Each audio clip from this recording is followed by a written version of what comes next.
चलिए आज मज़ा लेते हैं एक बहुत ही सुंदर कहानी, घमंडी हाथी और बुद्धिमान चूहा। तराई के घने जंगल में एक घमंडी हाथी रहता था। इधर उधर के खेतों में वह विचरता रहता और नित्य नए गन्नों का रस पी पी कर दिन रात मस्त रहता। उसकी सूंड तो लंबी और सुडौल थी और दांतों का तो उसे विशेष घमंड था। कई हाथी थे उस वन में, पर ऐसे चिकने मुड़े सजीले दांत किसी के भी नहीं थे। हाथी का नाम था गजय सिंह। जिधर गजय सिंह झूमता हुआ निकलता, त्राही त्राही मच जाती। मार्ग में न जाने कितने खरगोश, बिल्ले, चूहे कुचल कर किसी खेत में पहुंच जाते और दाएं बाएं घूम घूम कर गन्ने तोड़ तोड़ कर खेत उजाड़ देता। दूर दूर से शिकारी उसे मारने आते, पर उचक कर सूंड से कार सहित उन्हें पटक देता। जैसे जैसे गजय सिंह का शरीर बढ़ने लगा, वैसे वैसे उसका आतंक भी बढ़ता गया। जंगल के छोटे छोटे जानवर कुचलते दबते मुट्ठी भर रह गए। उन्हीं में एक अत्यंत बुद्धिमान चूहा था। चूहे के ननिहाल का बिल एक प्रसिद्ध शास्त्री जी की पाठशाला में था। पंडित जी पढ़ाते और बिल में बैठा चूहा सुनता। इसी तरह चारों वेद पढ़कर जब बिल से चूहा निकला तो जंगल के सब जानवर उसकी बुद्धि का लोहा मान गए। विवाह, जनेऊ, पूजा पाठ सब में पंडित मूसादत को बुलाया जाता। यहाँ तक कि शेर, बब्बर और भालू भी मूसादत को देखकर बड़े आदर से कहते, गुरु पाए लगन। तो मूसादत कहता, कल्याण हो बेटा, और पोथा पत्री लेकर चला जाता।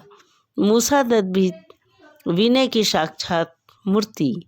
बोलते तो मिश्री घोलते, हंसते तो मोती बिखरते।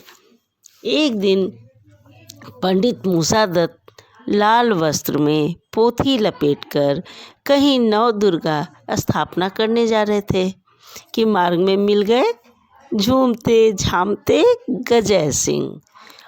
उसने देखा त्रिपुंड लगाए धोती की लांग देखकर एक छोटा चूहा चला आ रहा है। न दाएं देखता है न बाएं, न गजय सिंह को पायलागन कहता है न झुकता है। गजय सिंह की सूंड क्रोध से फड़क उठी। अरे मुसिया, देखता नहीं इधर किसकी सवारी आ रही है? मौत आ गई है तेरी। एक पैर का नाखून भी रख दूं तो तेरी आंतें गुब्बारे सी उठती नजर आएंगी। क्षमा कीजिए महाराज, मूसादत ने कहा, मैंने आपको देखा ही नहीं। गजय सिंह गर्जा, देखा नहीं? मैं कोई चींटी था जो तुझे नहीं दिखा? नालायक, जानता है मैं कौन हूँ? मूसादत निडर होकर बोला, हाँ महाराज, मैं तो इतना जानता हूँ कि जिस परम पिता ने आपकी यह विशाल देह बनाई, उसी ने मेरी यह छोटी देह भी बनाई है। एक दिन आपकी भी मृत्यु होगी और एक दिन मेरी भी। आप व्यर्थ घमंड कर रहे हैं प्रभु। गजय सिंह फिर क्रोध से चिंघाड़ उठा, मूर्ख, तुच्छ पशु, मुझे घमंडी कहता है? हो जा तैयार मौत के लिए। मूसादत फिर हंस पड़ा। गजराज, ईश्वर ने आपको शरीर का ही बलि बनाया है, बुद्धि का नहीं। क्रोध ने आपको अंधा कर दिया है और घमंड ने मूर्ख। गजय सिंह ने 4 पेड़ तोड़कर पटक दिए और क्रोध से कांपता हुआ चूहे की ओर बढ़ा। मूसादत फुर्ती से उछलकर एक मित्र के बिल में घुस गया।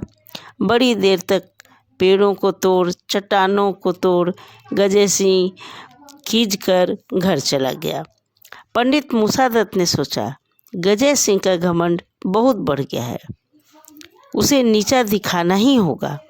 धीरे धीरे रात दिन एक एक करके मूसादत गजय सिंह के मार्ग में एक खाई खोदने लगा और खाई धीरे धीरे मिट्टी खुदी, कंकड़ निकले और एक दिन खाई पूरी तरह तैयार हो गई। पत्तों से ढककर मूसा दत्त ने बहुत ही सुंदर बना दी। वहाँ 4-5 हरे मीठे गन्ने सजा कर रख दिए। नित्य की भांति गजे सिंह झूमझाम कर निकले। धम से पैर पड़ा और हाथीराम नीचे, चारों खंभे से पैर ऊपर, आधा दांत टूट गया, सूंड में पत्थर गड़ गए, कीचड़ और गोबर से लथपथ हो गए वीर गजे सिंह। अब क्यों रे गजुआ, देखता नहीं किसकी सवारी आ रही है। पंडित मूसा दत्त त्रिपुंड लगाए, सफ़ेद चिट धोती की लांग लगाकर खाई के पास खड़े होकर बोले। साथ में तराई भर के चूहे खीसे निपोड़ रहे थे। बेचारे गजे सिंह चुपचाप खड़े कराहते हुए बोले। उनके घमंड के कारण पूरे जंगली जानवर उनसे चिढ़ते थे। अब उन्हें कौन बाहर निकालता। पंडित मूसा दत्त आखिर थे चारों वेद पढ़े, दया से पूर्ण शत्रुता भूलकर बोले। गजे सिंह, देखा न, घमंडी का सिर हमेशा नीचा होता है। ईश्वर किसी को शरीर का बल देता है, किसी को बुद्धि का। कहो, मान गए या नहीं? गजे सिंह ने बड़े कष्ट से कहा। महाराज, ठीक कहते हैं, मैंने अपने घमंड का फल पा लिया है। अब क्षमा कीजिए पंडित जी। पंडित जी ने झटपट अपनी पूरी सेना बुलाई। सबने खोद खोद कर दूर से मिट्टी लाकर खाई, फिर पूरी भर दी। हिल मिलकर गजे सिंह को धकेल धकेल कर सीधा किया। गजे सिंह ने सुड़कों पंडित मूसा दत्त के पैरों पर पटक पटक कर क्षमा मांग कर कहा, महाराज, आज से मैं आपका दास हुआ। बुद्धि बल ही सबसे बड़ा बल है, सबसे बड़ा। पंडित मूसा दत्त ने उसका अपराध क्षमा कर दिया।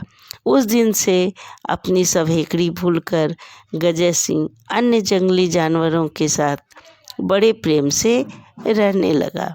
अतः ईश्वर की दी हुई किसी भी चीज़ पर हमें घमंड बिल्कुल नहीं करना चाहिए। घमंडी का सिर हमेशा नीचा होता है। धन्यवाद।